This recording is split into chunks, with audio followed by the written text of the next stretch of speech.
ego lifting isn't really like, I'd love to use the excuse of like, yeah, man, that was risky, but got me swole. Like, it doesn't really get you any more swole than the alternative. You ego lift, you put the deadlift down, your back kind of hurts in a weird way that you're not sure if you're going to do any more sets. You look over the CrossFit girl and she's not even looking at you. If you're not getting some muscle growth, it's like, why are you doing it? Why?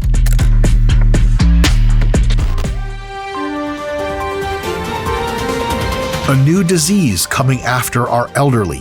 Ego lifting. Tonight, news at 11. But seriously, is ego lifting safe? Let's find out using Le Science, as they call it in France. But here in America, we call it science, man. Woo! You're still here. Okay, video time. What makes lifting in general dangerous? I can think of a few things. We're going to talk about that first. Then we're going to talk about what ego lifting is. And then we're going to synthesize the two concepts to try to figure out like which boxes of dangerous lifting does ego lifting check? Because it's not all of them, but it sure should have some. And then kind of find out like, okay, how dangerous is it? Is there any way to modify it for it to be safer? What is really stupid to do? I promise actual valuable content is in here. So what makes lifting itself dangerous? Not ego lifting, any lifting. Higher forces. The heavier the weight is on the bar, the more likely you are to get hurt. You can get hurt during like a 20 rep max, but it's profoundly unlikely. A 1 rep max, you're rolling the dice every time. Not a big way, but it happens.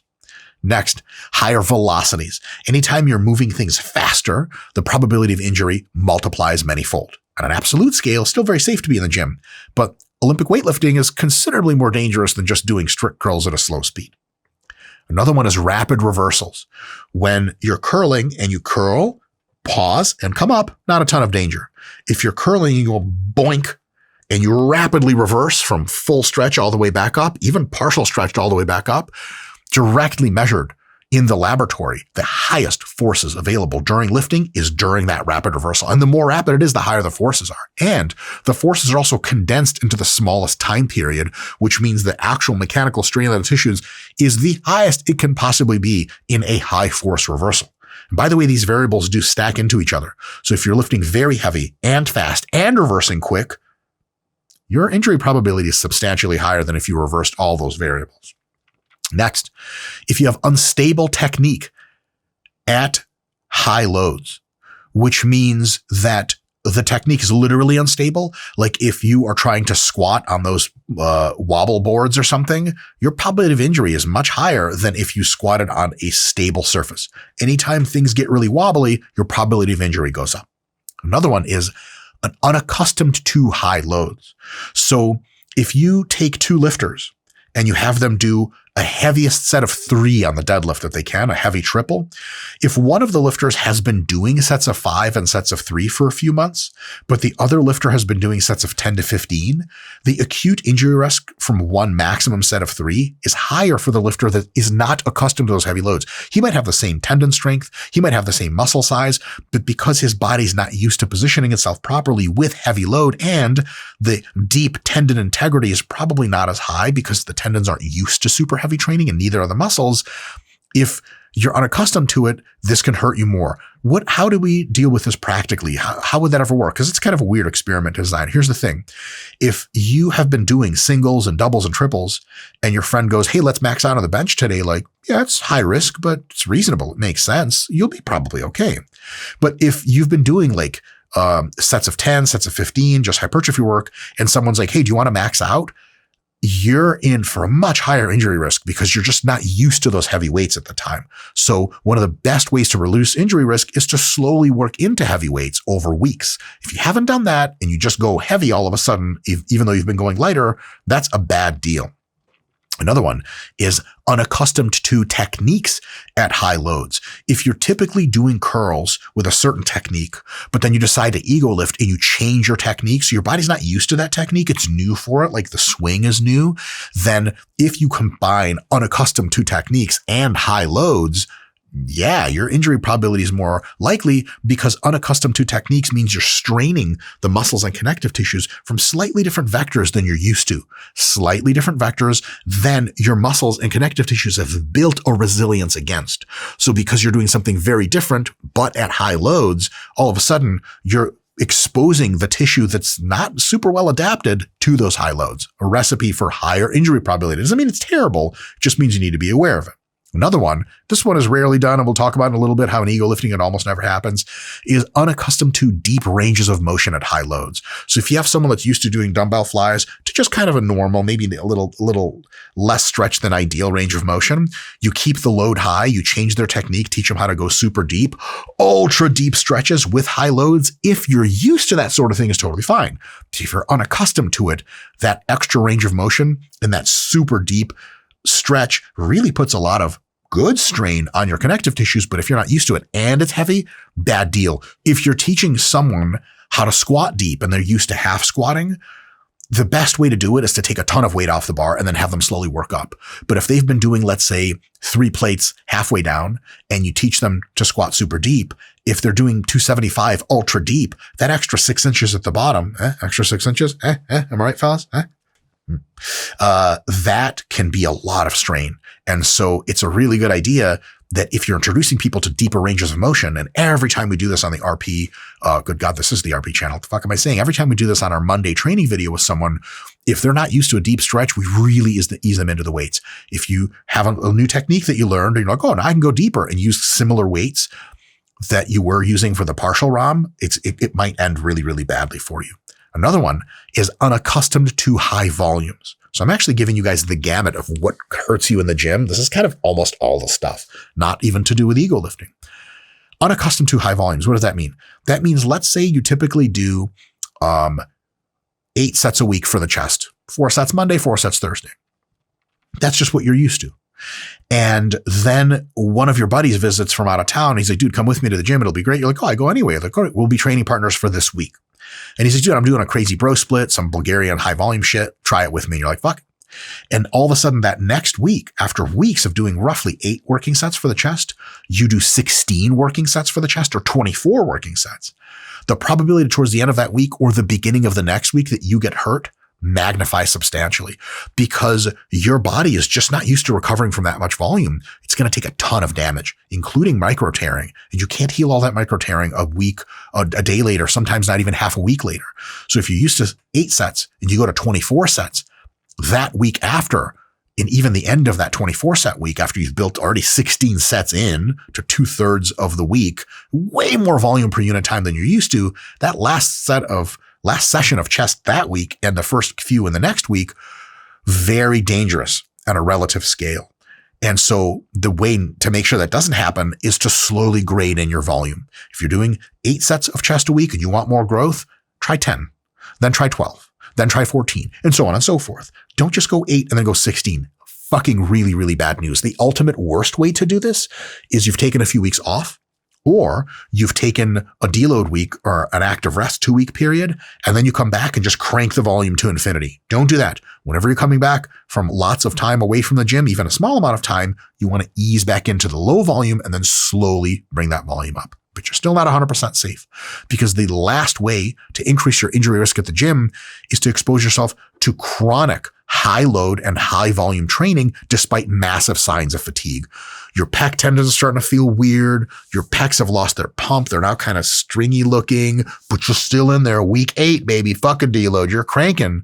You're going to pay the price of that with a higher injury risk. And so when after a week or 2 of plateaued strength, reduced motivation to train, a little bit more joint connective tissue soreness, kind of worse pumps, it's time to do a deload or time to do an active rest. Take at least a few days away from the gym, probably like a week, sometimes 2 if you're really messed up. Come back in, start easy and go up. If you're consistently week on week on week hammering with super high volumes, ignoring signs of fatigue as #hardcore, #team no days off. Scott, do we have any other hashtags that connote our insane dedication to training? Because no one cares about us. And yeah. #do or die, #wartime. I got my fucking hoodie on. I got my hat on. I got my headphones in. Don't look at me in the gym, brother. If you're into that shit, it's dope. I love that. but give yourself a break every now and again, because consistently hammering with high volumes and heavy loads eventually degrades your connective tissue integrity so much that you're in for a probability of injury that's higher than you might like. All right. So now we know how we can get hurt in the gym. High forces, high velocities, rapid reversals, unstable technique, unaccustomed to high loads, unaccustomed to techniques at high loads, unaccustomed to deep ranges of motion at high loads, unaccustomed to high volumes, and chronic high volume and load, ignoring fatigue signs. Okay, that's what gets you hurt. Now, what is ego lifting? I have a little definition here I made. I think it's a pretty inclusive definition. Here we go. The sacrifice of planned technique and load prescriptions and progressions in order to do some combination of more weight or more reps. Think about it. That's ego lifting. You were going to do a certain technique, but you were like, fuck that. I need to get the weight up. You were going to do a certain load, but you're like, no, let's do way more load. You were going to do a certain load, but add 5 pounds to it. But this time you're like, let's add 10 pounds. Why? Because you want to do some combination of either more weight, usually, or more reps, not as often. That's ego lifting, holistically described. And ego lifting is fun, but it doesn't like make a ton of sense as far as getting results goes. And I'll tell you why right now, as a matter of fact. It's because one or even several big PRs has almost nothing to do with actually getting you bigger and stronger over the long term in a meaningful way. The only thing does that is consistent, weekly, roughly, mini PRs, a rep here and there, 2.5 or 5 pounds more for the same reps here and there, months on end of little tiny increases in doing the work underneath, doing all the sets and getting a little stronger over time for months on end. That's the path to best growth. And so ego lifting isn't really like, I'd love to use the excuse of like, yeah, man, that was fucking risky, but got me swole. Like, it doesn't really get you any more swole than the alternative. And so ego lifting is just kind of something you do for vibes. Now, I love vibes. Most of the gym is for vibes in general. Like, why do I look like this? Why, when I walk around a grocery store, are people like, what the hell is wrong with how that guy looks? Exclusively for vibes. I don't need really, it's helpful if I lift for my job, which is this and designing apps and stuff, but it's not required. I sure as shit don't need to do it for the money. It's fun, but I have other fun things in my life. The only reason we lift in the gym more or less 90 times out of 100 is vibes. However, if you want to continue to lift in the gym, you want to not get hurt. And you also getting hurt by itself is independently bad. If you're hurt and you're not in the gym, you don't care about being in the gym, being hurt sucks. Like I have a jiu-jitsu injury right now in my elbow area and I can't actually shake hands with people because a lot of people do that thing where they grab you and they shake the shit out of your hand. So I was got business meetings last week and I would do this and then I'd be like, actually, can I just shake with this hand? And people are like, oh, it's really strange. And I'd be like, oh, I'm hurt. It sucks. Getting hurt sucks. I don't have to convince you that. So I'll just stop that right there. So ego lifting is dope for vibes, but we have to say, okay, vibes are cool and they're valid. I'm not saying never ego lift. I'm not going to say that. But what is the ratio between how dangerous ego lifting is and the vibe check? Because if the danger is really low, but the vibes are really dope, like, you know what I'm saying? Your boys are with you in the gym, just tons. Scott, you know when there's like whatever hour that is the gym when every teeny bopper, little gumdrop, little female thing is there with all her shit and you know what I'm saying? Vertical camera, barely any clothing on, and all the girls are kind of vibing and they're kind of like, oh my God, the boys are lifting so heavy. Like, yeah, fuck it. 6 plate deadlift time. You know, might even get a date out of the situation. That's totally cool. Yeah. And if that's the vibes are super high, you got to impress the ladies and the risk is just as very low, fuck it, full send. But if the vibes are not so great, or even if they're great, but if the injury risk is really high, like you're probably not getting that sweetness between their legs if you get wheeled out on a stretcher from the gym. Although sympathy, vagina. I was going to say the P word, but Scott, are they those marked as swear words? Yeah, that one's probably in there. The P word or vagina? Oh, that one's probably not. Vagina. Okay. Zip flip. So, yeah, I mean, like, unless you're running a very specific game where you purposefully get hurt to injure yourself and get some sympathy, maybe the paramedic is a really hot girl, but she's not working that day. And like some man with giant hairy fingers touches your body and puts you in a stretcher. Terrible. You're going to want to know how risky it is. So let's take a look at ego lifting, go down the whole sequence of events I just listed out and see, okay, where is there overlap to where ego lifting actually gets us hurt, predictably from a scientific perspective? Here we go. High forces. Yes. Like nobody ego lifts light. That just almost never happens. High velocities, sometimes a big swing curl with a high speed, but not always. Like you're not always doing like high velocity bench or deadlift or anything like that. So sometimes rapid reversals. God, yes. If you're going to ego lift something, you're bouncing it off of whatever the hell you can do it. It's classic ego lifting stuff. Unstable techniques at high loads. Like nobody really ego lifts on the Bosu ball. So I would say no, not usually. Unaccustomed to high loads. By definition, you are not accustomed to the loads you're ego lifting with. Otherwise, it's not really ego lifting. Unaccustomed to techniques at high loads, yes, because usually you use good technique. When you ego lift, you use a technique different than the one you're used to. You really muscle it up, use some other parts of your body, and that, of course, you're not accustomed to techniques and it's at high loads, definitely a problem. Unaccustomed to deep ranges of motion at high loads? No. Scott, when's the last time you've seen someone do an ego lift in the gym and they like sunk it to crazy depth? Yeah, never. That doesn't happen. No one's bending over beyond parallel for the row in an ego lift barbell row. Nobody got time for that. Nobody's squatting deep. Guys who ego lift in the bench sometimes don't even touch the bar to the chest many times. And they're sure shit not using the cambered bar or dumbbells out to the outside. So this one rarely, which is good. Like this makes ego lifting. If ego lifting was people like, oh man, I want to ego lift with as much range of motion as possible. Like that would be even worse, to be completely honest. So thankfully that doesn't happen. What about unaccustomed to high volumes? I'd say very rarely. Ego lifting is usually the low volume way out. You get to feel your swag on a few heavy sets, do some ego lifting, and then you just don't have to do a lot of volume because you got your swag points through the heavy lifting, and you still feel like a man leaving the gym even though you're not particularly tired. Real hardcore scientific approach to training is just brutal set after set, rep after rep, minute after minute, sometimes hour after hour of like strict technique. I mean, yeah, you're going to be cranking the volumes. Ego lifting doesn't usually have a volume plan.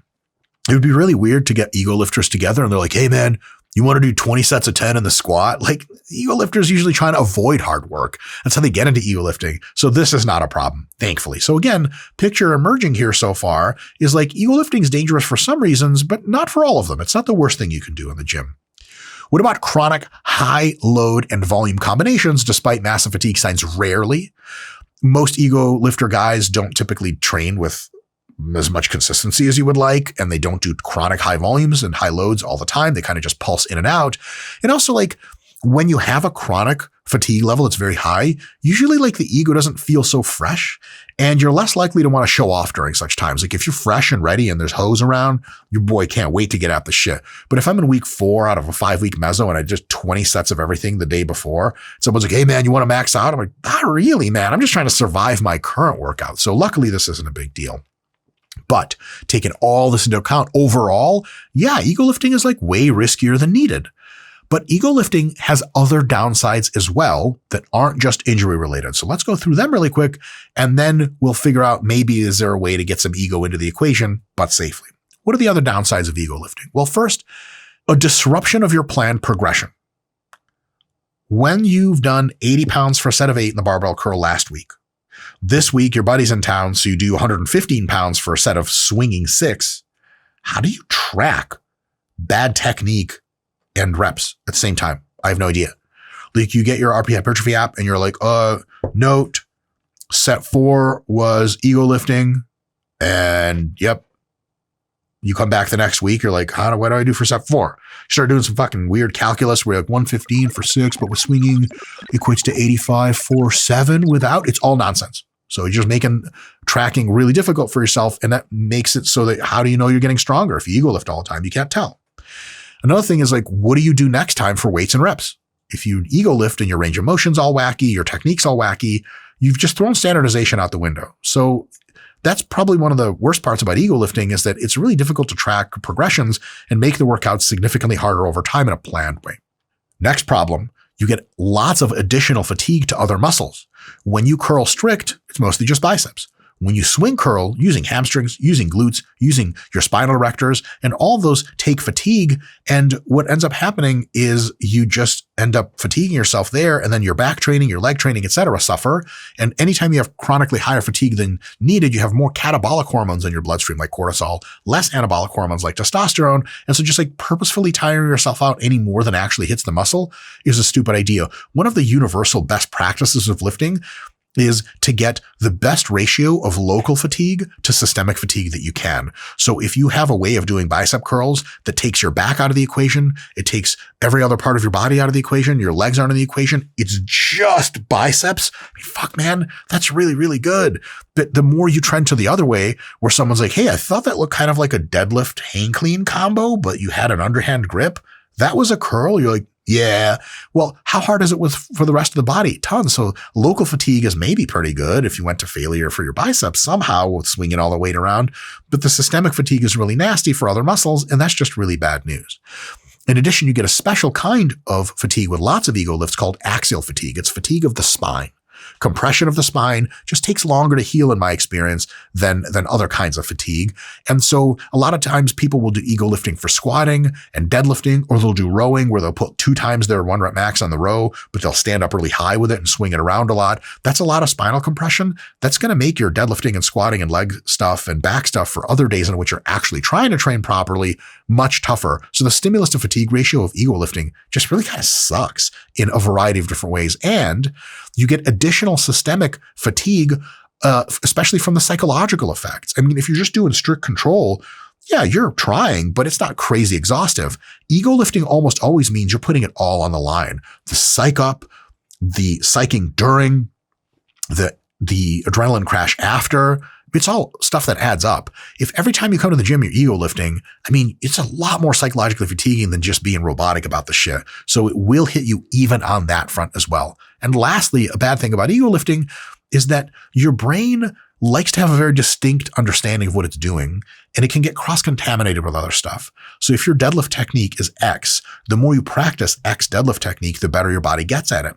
But if you start peppering in ego lifting bullshit and then your technique is Y, your brain's actually like trying to unlearn the bad technique, but then the bad technique is poisoning the good technique. You're trying to do good technique, but you have some bad habits you've developed from ego lifting. If you started ego lifting and you're trying to get good technique, your brain is kind of, for a long time, months, if not years, going to be fighting that old technique until the neural network retrains itself rather into like actually doing what you want. But if you started ego lifting recently, the ego lifting is going to start to poison your good technique lifting. And so that's a small factor, but especially for beginners and intermediates, younger folks, ego lifting is really, really bad because it teaches them how to do the lifts wrong. And that's going to be a liability for a long time because your brain's always going to try to come back to that shit you learned wrong to begin with. You've put in the work over the years and you've made good gains, but now you're ready to create your most impressive physique ever. And the RP Hypertrophy app is designed to make this possible. You can customize every single aspect of your training plan, or let the app's AI take the lead. Whichever combination you use, your results will climb higher than ever. All you have to do is bring the effort. Click on the link in the description of this video to get started. All right. Ego lifting is not looking so good, but let's say you still want to do some. I have a way for you to do ego lifting much more safely and in a way that makes more sense. So, a couple of tips. First tip has multiple parts. And I'll start off with this. If you must ego lift, I don't know, your gym is like a recreation of the West Side Story movie. Scott, is that what it's called? West Side Story? Yeah. Remember the Sharks and the Jets? Oh, yeah. An oddly racialized grouping, which I'll not comment on any further. You like, is that how ego lifting is born? Like someone's like, nah, see, da-da-da-da-da-da-da-da-da. And there's like 3 guys dancing on a platform and you're like, the fuck is going on? And you're like, bet you can't max out on your deadlift with a rounded back, see? And you're like, man, see, the Jets won't get caught on that kind of BS. And all of a sudden you got the pinup girls in there. And am I sexually frustrated, Scott? What's wrong with me? Sounds like it. It sounds like it. Release. Daddy needs a release. My God. Camera on? Well, there we go. Our YouTube gets a rebranding. But yeah, I don't know. Some people just, there is whatever reason you want to ego lift for. Maybe you live in a Sharks versus Jets universe, some shit. Maybe it's some other thing. You're going to want to do it with, I would say, 4 independent recommendations. 1, some of these aren't so sexy, but I promise they make sense.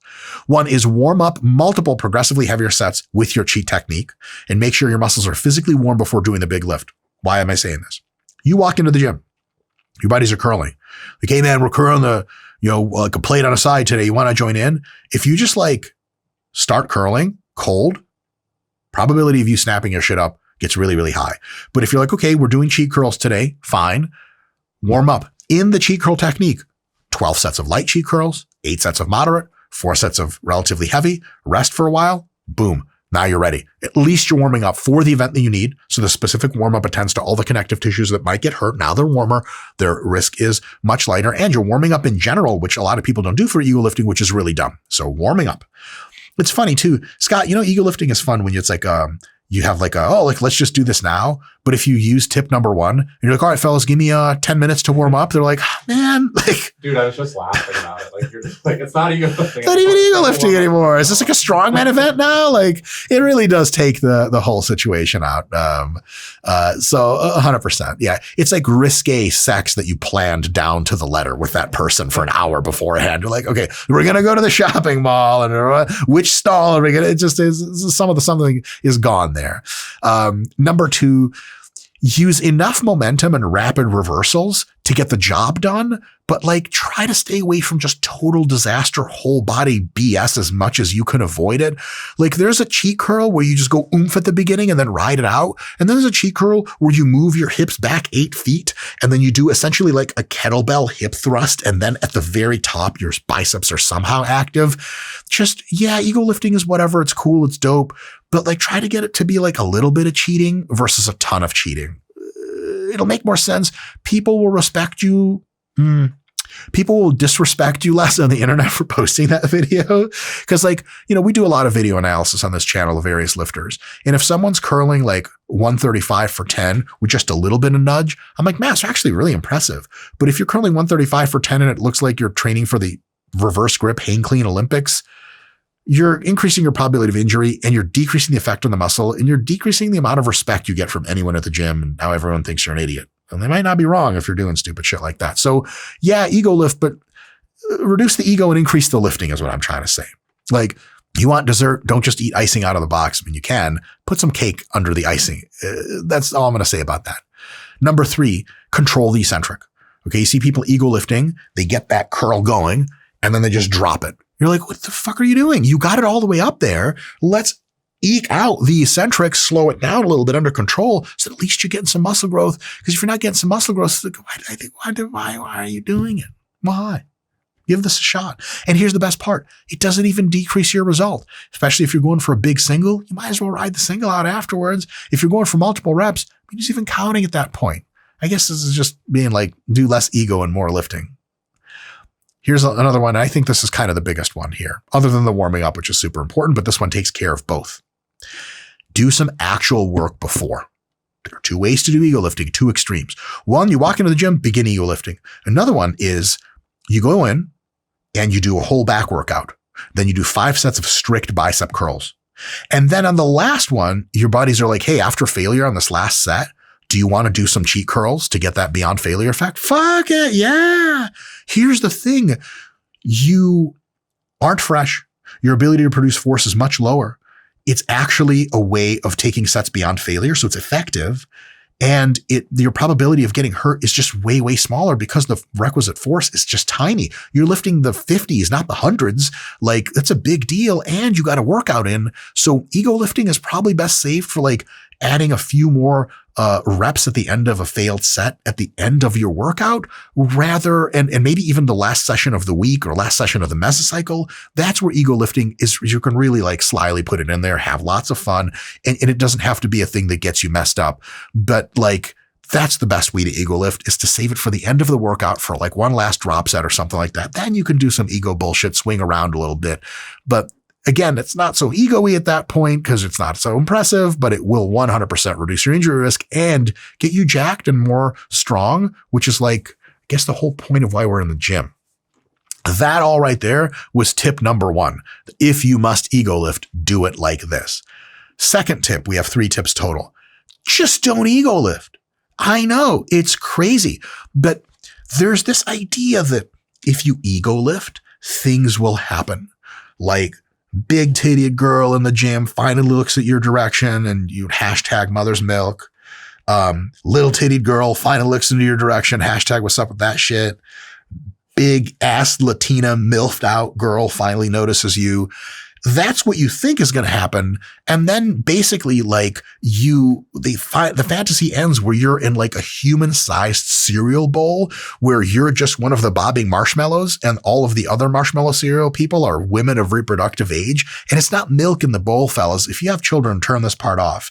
It's actually female ejaculate, right, in this giant cereal bowl, and you're in there just having the time of your life. That's what your brain thinks of when your ego lift. 3 question marks, delete profit, replace it with female ejaculate cereal bowl situation, which I love. My favorite way to spend a Saturday afternoon.